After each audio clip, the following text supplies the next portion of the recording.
I'm Dr. Katie Berlin. And I'm Dr. Alyssa Watson. Thanks for joining us in the Veterinary Breakroom, where we have short, informal conversations about topics that are relevant in vet med today and relevant to our own lives, and we just toss around some things that are of interest to us. So also, we are always looking for vet med topics that are interesting to you all. So please let us know if there's something you want us to talk about on the break room that you haven't heard from us yet, because we are always game to talk. Right, Alyssa? We are absolutely here to talk about the things that are important to all of you. Yeah. So today we're going to be talking about something that came up because I've been trialing a few AI soap note programs. So you've probably seen these around if you don't use them yet. You know, they're programs that are designed to help by recording what you say in the exam room or letting you dictate to them.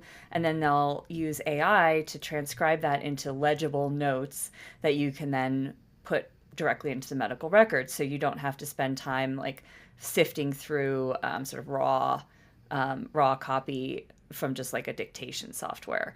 And it's a really cool concept, but I was really curious to see how these would be in practice and how they would get around some of the variety I think we all have in how we keep notes, how we conduct our exams, how we talk to our teams, and then, of course, what software we use for medical records. So anyway, I thought it would be something to talk about because these programs are really proliferating right now. They seem to be everywhere.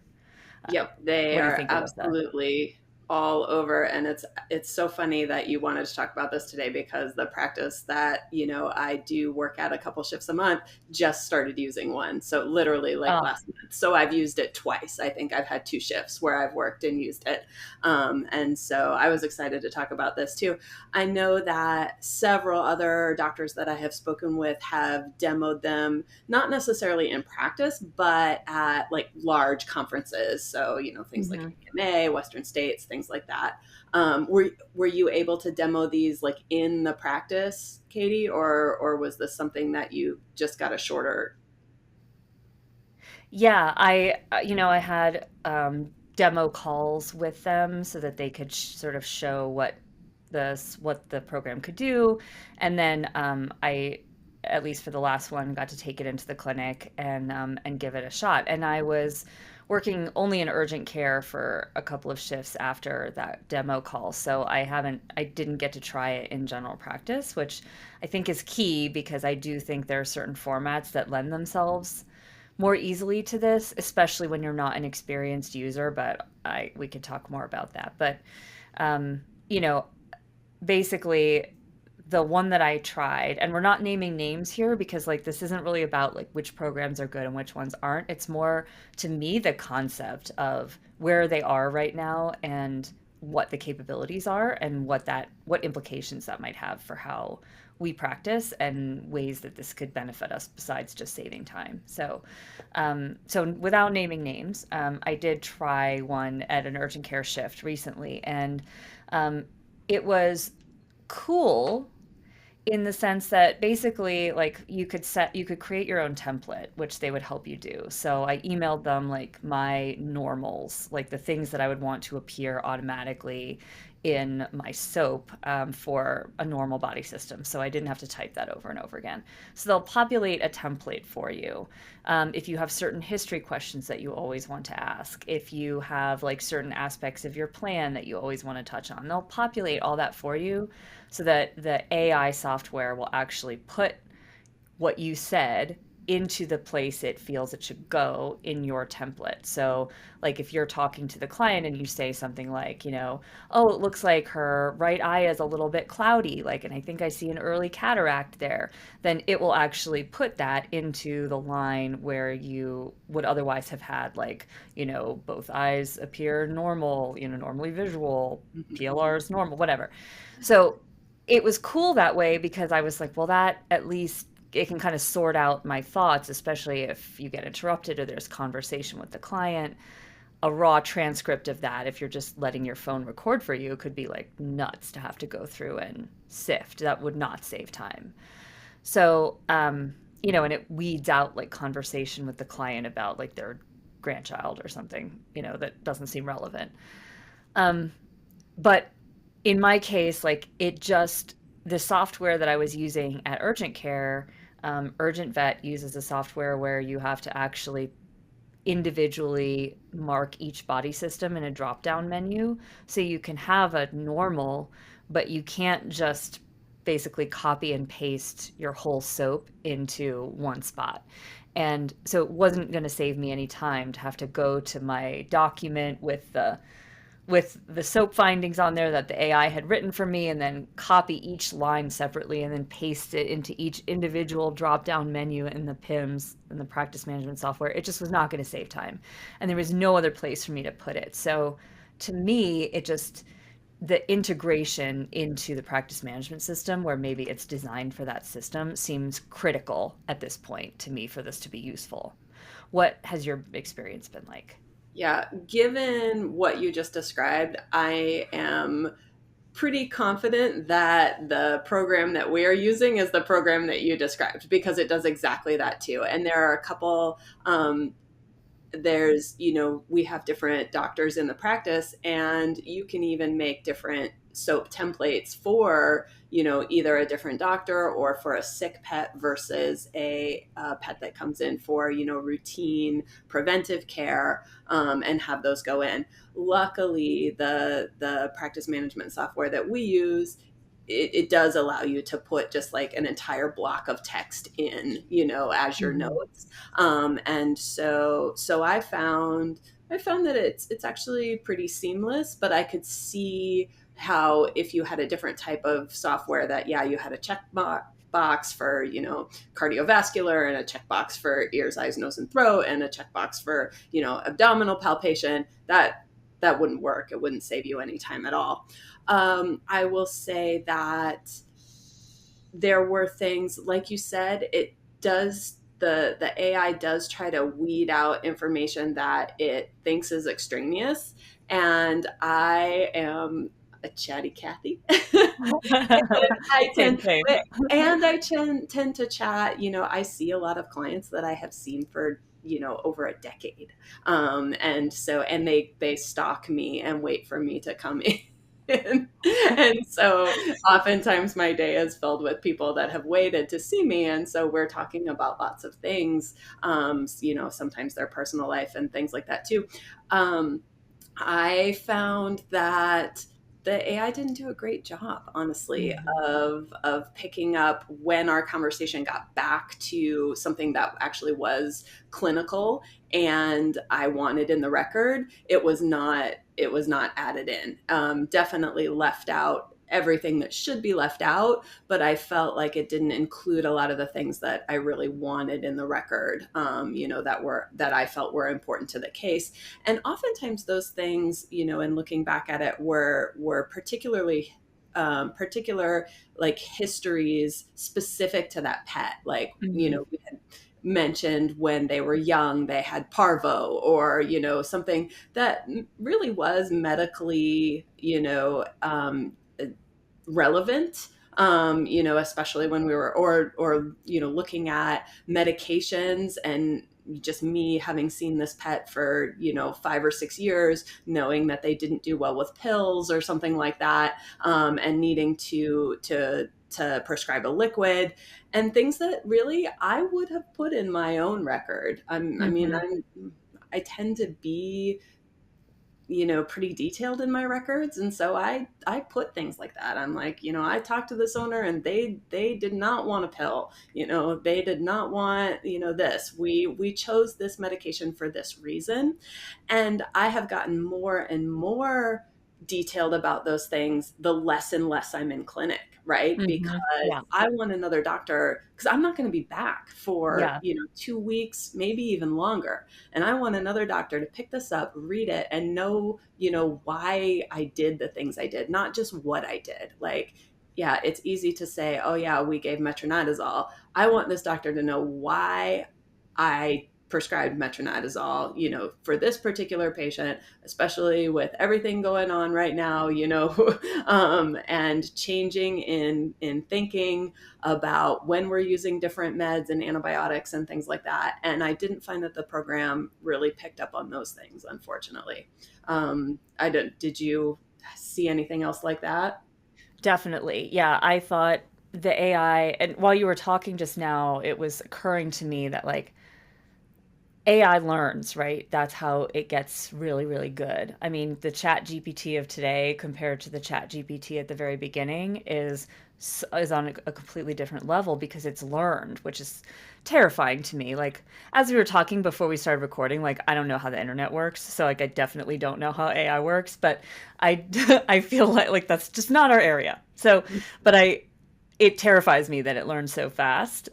But it requires some teaching, especially if you're talking about like individualized, it's not necessarily getting the data of 100 other doctors isn't necessarily going to help it understand what you need to the extent that you need it. So one thing that I noticed was like when I made my own template, when they made a template for me, and I was like, ooh, this is going to be so personalized. Like, I'm going to go, it's just all going to be there. And it didn't pick up any of the S, the A, or the P. It just picked up exam findings, which were the part I couldn't use because of the format of the records that I was Oh, using. So how um, frustrating. I was super frustrated, and I stopped using it after like two appointments at that shift. And when I emailed them about it, they were like, "Oh, for some reason, it's just not picking up that other stuff, but it records the whole thing."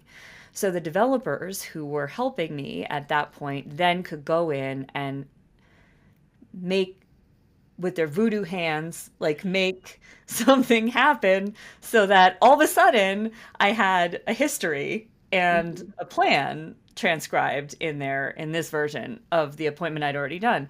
So that data was all in there. It's Mhm. just, and like you can listen to the recording. So if you just need something to remind you what you did, like it's all in there. But basically, they were having to teach the model what it was skipping that it needed to pay attention to. And Right.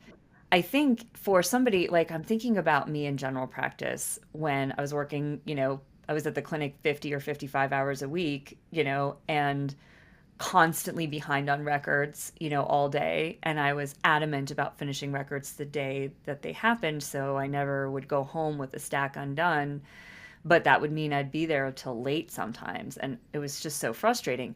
This could be a total game changer for that. And I'm sure that it is that way for many people already, but it would require some output at the beginning, some Right. like real investment of your time to make the model that you want and figure out how to make it work for you so that you're not actually doing more work than you were otherwise. And that patience and a willingness to like dedicate that time at the front end is something that I just don't have right now. I don't know if I'm just a boomer about this and I'm like, I just gotta write my own medical records, or like if it's actually because it's just a lot right now to ask of somebody, to like spend another hour or two after their shift to figure out what went wrong and how to make it better for next time. Right. Right. Yeah, I think that that time investment probably would depend a lot, just like you said, on how often you use it. For somebody like you or I that's only doing a couple shifts, throughout the month versus somebody that's in clinic full time, I think that that time investment is certainly could be worth it. Mhm. I don't think you're the only one that feels this way. I was talking with another doctor and she said that another veterinarian, and she said that she had been in to see her doctor, her, physician, her general practice physician. And she had noticed that they had been using one of these programs, and then she went back, maybe a month later, and he was no longer using it, and she asked him why, and he said, which I found really interesting, and I think is kind of what you were getting at, is that it just didn't capture his voice. He said Mm. when he went back and reread the notes, it was like reading somebody else's soap Yeah. notes. It wasn't his own. And so, I think weirdly, as weird as it is, our medical notes are kind of like a part of us. they're Totally. they're a part of me, and how I communicate and how I want people to look at my patients and my cases. I Yeah. didn't realize how attached I was to my medical notes.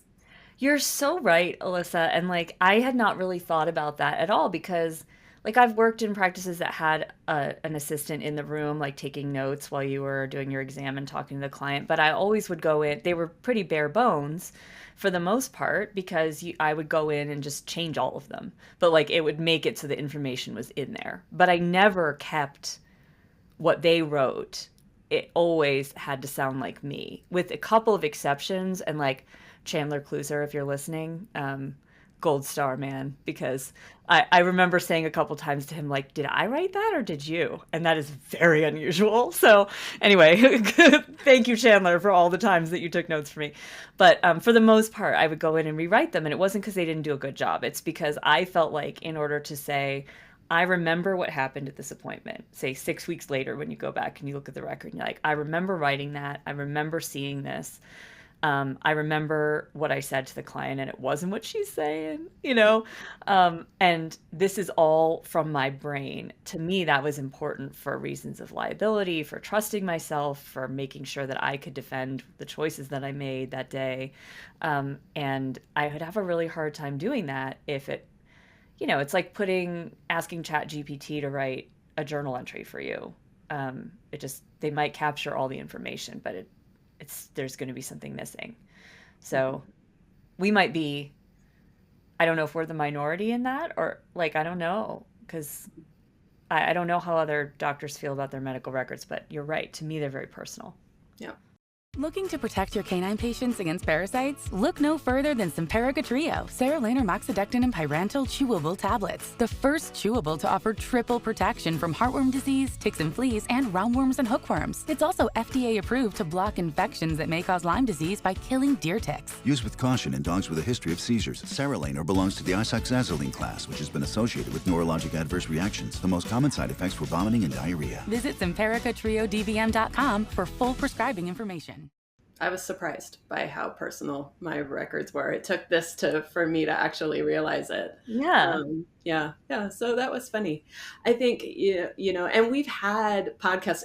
This episode is so funny because this podcast episode, as we're going through, I'm thinking back to all these other episodes that we have that have touched on all of these topics, because we did an entire episode on ChatGPT and we did an entire episode on recording appointments, and when we had that conversation, it was not from this standpoint at all. It wasn't from, dictation software or AI record keeping. It was from a liability. We were looking at liability as well as, just being able to kind of jog your memory, like you said, when you're taking notes. And so, but this is another thing that comes up when you have these types of things, is that, are you in a state that you need to go ahead and tell people, that they're being recorded? Our practices, once we started using this particular program, now have big signs up, that say you're being recorded, and I've said it, and I usually say it too when I walk into the room and I click the record button. I say, this is going to help us with our medical record keeping, and it is going to be recorded, just so you know. Another shortcoming that I found on this particular program was it does not handle multi-pet rooms well at all.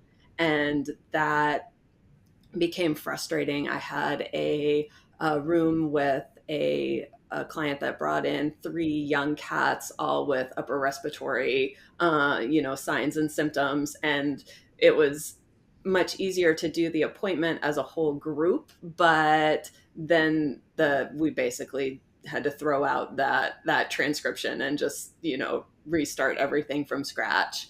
And we, to get around that, I think I had another just 2-pet room that I was like, okay, well, we're gonna start a new recording for the second dog.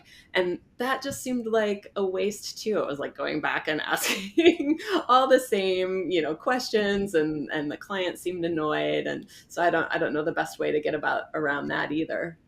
Yeah, that's interesting. It didn't come up for me, because urgent care, you're not usually seeing Yeah. the same types of appointments. Like you hope nobody's bringing more than one to urgent care, although I'm sure it happens. Somebody ate chocolate, and it could be any Yeah. of these dogs. Oh, That that's kind a of thing. great example. Yeah. And Yeah. they're all three sitting there. Yep, looking at you. Fine. But I could see that being really tricky, and just the feeling of coming out of the exam room and being like, these notes are going to be a disaster. Like, this is not going to be accurate at all. And like, I'm just liable to put it aside at that point. I'm not gonna mess with it. And I think that's the big thing that is standing out to me about all of this is like, until the activation energy, the energy that you need to start this and have it be working, until that's low, it's going to be hard to get some of us to adopt this software because it's just not, there's too much individual about each situation, and that's not changing. We're still going to care about our medical notes. Everyone's still going to be using different PIMs, like different practice management software. It's going to take a long time, I think, for us to all be in a place where this is easy. But I've been wrong before. I mean, I was wrong thinking I think it was last year, I was like, oh, AI radiograph interpretation is like probably 5 years down the road before it's mainstream. Yeah. Yeah. Again, I don't know how the internet works, so don't listen to me on anything. But Well, anyway. one of the other things that I see something, coming down the pipeline and that should probably be talked about is who's paying for these things. Mm, As I'm using this because they have it set up, in the practice that I'm working in. And so is that gonna end up being something, just like you said, just like the radiography machine or the computer system or the practice management software that's mhm. built into the clinic? Or is it something, who are they marketing towards? Because you said you called and got some demos of these things, as a personal veterinarian. And so I'm wondering, how they're going to do that. Are they going to market directly to veterinarians, or are they going to market to the practice, or a combination? And I probably end up seeing like a combination, just like other subscription type, Yeah. resources that we all, have and are familiar with. Yeah, I think you're probably right. I mean, especially for relief doctors who aren't tied to a certain clinic, like for me to be able to take this with me everywhere I go is cool. Um, and also, and I'll say more about this in a second, because I really like that then I would have a recording of all of the appointments that I did that day. I I didn't really think about that at the time when I was like, oh, this isn't capturing my history. Like, I'm just not going to use it right now. But like, I've used that word a lot. Anyway, I've used that voice a lot this episode. It's like my old geezer voice. It's Is like, your old boomer voice? kids, get off my lawn in my day. I had to walk uphill both ways to Yeah, school as well. barefoot. Yeah. So anyway, I I do think like I didn't really think about the liability aspect of it. I mean, first I did think about the issue of like getting clients permission to record the appointments, because it is getting a transcription of everything that you say and your client says. Um, but in Colorado, we have a single permissions, Mhm. law. So only one party has to approve of the recording. So if I just hit record and I approve of myself being recorded, the client technically does not have to agree, which I think is kind of crazy, but that's the Colorado law, but that's not the case in every state. And for goodwill, I do think it's nice to tell people. I think you guys touched on this in the Yeah, episode you did about recording. Like, it's nice for people to know that they're being recorded and also what you plan to use that recording for. right. So I did ask everyone and they said fine. Nobody was like, no, that's creepy. I don't want that. They said, great. Anything that helps their pet get good care, most people are going to be on board with. But I also thought about the board complaint that I had. I had a board complaint maybe 7 years ago, 5 to 7 years ago. And it was a lawsuit at first and then turned into a board complaint. And it was basically a she said situation where the client thought that I said something when she and I were alone in the exam room and something bad had happened with her pet while he was staying with us for surgery. And it was not, as far as anybody's been able to determine, anybody's fault. But the lawsuit and complaint was because she thought that I had allowed something to happen to this pet. And she thought that I had told her that this thing had happened and then tried to deny it later. And I knew very well that A, the thing she said never happened, so I never would have said it. And B, if it had happened, I certainly wouldn't be denying it now. Like most of us just would never do that. But you can't just say that and expect people to believe you. And luckily, there were team members who all remembered what had happened because it was such a traumatic day for us. And so they could be my witnesses. And eventually it all went away because we were not at fault and it was a groundless complaint. But it was terrible and so stressful. And if I had had a transcript, like a recording of that appointment, it all would have just gone away right away because it was clear that I never said what she said I did. And that didn't occur to me until pretty recently, that like this could catch mistakes that we make, but it could also be a reliable recording that's within our control to keep. And like if you have security camera in the clinic, it doesn't always capture sound. They're wiped after a certain amount of time. Like if we can have transcripts that we can download and keep, that is protection for us. And I don't know what the legal ramifications are of that or how acceptable they would be in court or anything like that, but it seems like it's never bad to have a record of what actually happened right now when people are so willing to speak up and sue you. Mm-hmm. Yeah, I agree. And there I could see situations where it could help just clarify things, for clients. You can, Yeah. if you could say, hey, well, let's go back and listen because, that's I'm sorry that we had that miscommunication. I'm sorry that that's what, you thought was said, but that's not what I remember saying. I've had multiple instances where I've had a full-on conversation with someone, thought we were on the same page. They walk out of the exam room and call their significant other, and they're like, "Well, the doctor said there's nothing we can do." And I'm like, "Really? Because that's not Yeah. what I said. Or the doctor said he has They cancer. took away." Yeah. Like the doctor said this was a tumor and we might as well just not even try to treat it. Yep, Right. that's not, I feel like that was a different conversation than the one I was in. Right. We also, I mean, it also provides an opportunity to improve. And so if we're open to feedback, because it's really Yeah. hard to listen back to it. Like Mhm. none of us like to listen to ourselves. I mean, I don't think you or I listen to these podcasts after they're done. So like we know what we said, but it's very difficult to listen to yourself talking. And so like listening to yourself in the exam room is really hard.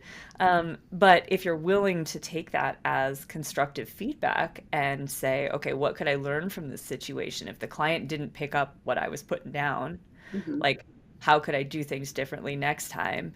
That it could be a really valuable tool. And I know in school, like we just visited the Ohio State Vet School's Spectrum of Care Center, a few of us from Clinicians Brief did, and it was really cool. And they use recording and observation to really help each other improve. And at first, I'm sure that's very scary, but they said by the end of their rotation, they're also used to it, that they look forward to that because they know they're going to learn something and grow. And it's a good mindset. Just That is. Although, I mean, you can kind of look at the AI as doing that too, because the yeah, AI transcribes, what you said in the room. And so you can take a look at that. You don't even have to listen to yourself. And if the AI thinks you said it's a tumor, there's nothing we can do, then maybe you should change the way you're having these conversations. yeah, that's true. I mean, I think looking ahead, there are all sorts of things that we could use this for if we were willing to learn from it and from each other. For instance, how inclusive are we being in our language that we use with clients? Like if a client comes back in 2 weeks with a half full bottle of ear medication and you're like, that client should have blown through that ear medication in 10 days. Like, why do they still have so much left? Then what did we say? What directions did we give them? Did we ask them if they felt like they were going to be able to medicate the dog's ear? Did we ask them if they have any questions about the amount to use or how often to use it, or any problems that they anticipate, or can they even get down on the floor to do this with their dog, you know? And I think those are interesting applications of this sort of more widespread recording that we could use to say, are we really doing a good job of meeting clients where they are in these conversations, or are we still expecting them to come to us always? You know? Anyway, so what about going forward? Do you think this is something you're going to keep using for right now? I do. I do think it's something that I'm going to keep using because it's available to me. Okay. Yeah. And so that answer could be different if you said, you know, you have to pay $750 a year to do this. You know, and so, you know, I think that that's a big thing that we need to look at as a profession, as an industry. And the other thing that I think that is really important, you know, I am all for things that increase, you know, efficiency and, you know, make giving care better. However, I am not for things that just pile more stuff on the veterinarian and the staff. And so, you know, like you said, you were, you know, there writing records for an hour after your shift. Nobody should be doing that anyway. And so there should be time built in to do your calls and to do your records. And if this is going to take that away from people, you know, or saying that's a substitute for having that time to really concentrate and review those things, I don't think that's a good thing either, you know? And so I certainly don't want these things to turn into a means to just piling more on and expecting veterinarians and staff to see more patients during the day than they already are, because a lot of them are stretched so thin. That's such a good point. I didn't even really think about that like, we have a systems problem if we're staying late to do records, not just a lack of technology. And yeah, increased efficiency is good, because then maybe you'll get to go outside and like gulp some fresh air if you're more efficient, versus like, oh, then you can pack another appointment in there where you normally would be spending time writing records. So yeah, I agree. That's something I hadn't considered, and such a good point. I don't think I'm going to use it more at this point. My free trial of both those softwares are over, and I might try another one at some point. But for me, like you said, I'm in clinic like 2 or 3 times a month right now. It's not worth it to me to pay for. So unless it was going to be subsidized in some way, I don't know right now for the benefit. I don't think it would be worth it to me. It would be great if they had, remember her cell phones when you used to have to pay per text message, or like you'd get a certain number of minutes, right? Like minutes. Do you remember get a certain number of records? About a minute. Yeah. I can buy 50 records. Yeah. In murder. Anyway, but like kids, we used to have to pay per minute for our cell phones. And like, I think, that would be a good model for me. It would be to say like, oh, you get 20 patients a month or something. And like, those are the 20 patients and that's it. And then you have to pay extra if you want more for your plan that month. So I don't know if there's a software out there with that kind of model, or who'd be willing to do that for an occasional relief doctor, but I would consider that, I think. Anyway, minutes. Nostalgia. Okay, so let's talk about win of the week. Alyssa, do you have a win this week? I do have a win this week. I have a wonderful win this week. It's a family-oriented win, and it's very funny when we're talking about in my day and we're pulling out our boomer voices, because actually my win of the week is that my stepdaughter had a baby, and so I am a grandma. You're not like other grandmas, though. You're a cool grandma. Oh, thank you. Thank you. I'm still coming up with my cool grandma name. I haven't gotten that far yet, but no, yeah, my stepdaughter is my stepdaughter from my first marriage, and so she is the half sister to my oldest son, and she was 12 when I got married to my first husband, and so she is fully, she's a wonderful mother already. Baby Danae is just the most gorgeous thing ever. I didn't really expect to be a grandmother before I was 50, but I couldn't be happier. I'm so thrilled. Congratulations. That is a huge win of this week. Mm-hmm. And it occurs to me, like, while you were saying that, like, I was quoting Mean Girls. I didn't mean that most grandmas are not cool. Like, my grandmas were amazing. Like, I'm sure there's so many cool grandmas out there, but like, Alyssa definitely seems like too young to be a grandma to me. So I just had to say, like, age is just a number, and the grandma title is forever. So I'm really excited for you. And also, at the risk, I feel like this podcast could make me seem a little ageist, and I really, there are a lot of amazingly cool people of the boomer generation alive. So this is not a statement that all boomers are uncool and talk in that voice. It's just, I sometimes do feel like I'm dating myself when I'm crotchety about technology, which is often. So as somebody who grew up analog, as I know you did as well. So anyway, apologies to anyone who is older than we are and embraces technology much more openly than I do. Kudos to you, because yes, it's definitely not me. Please help me embrace it more. I still have a paper planner, so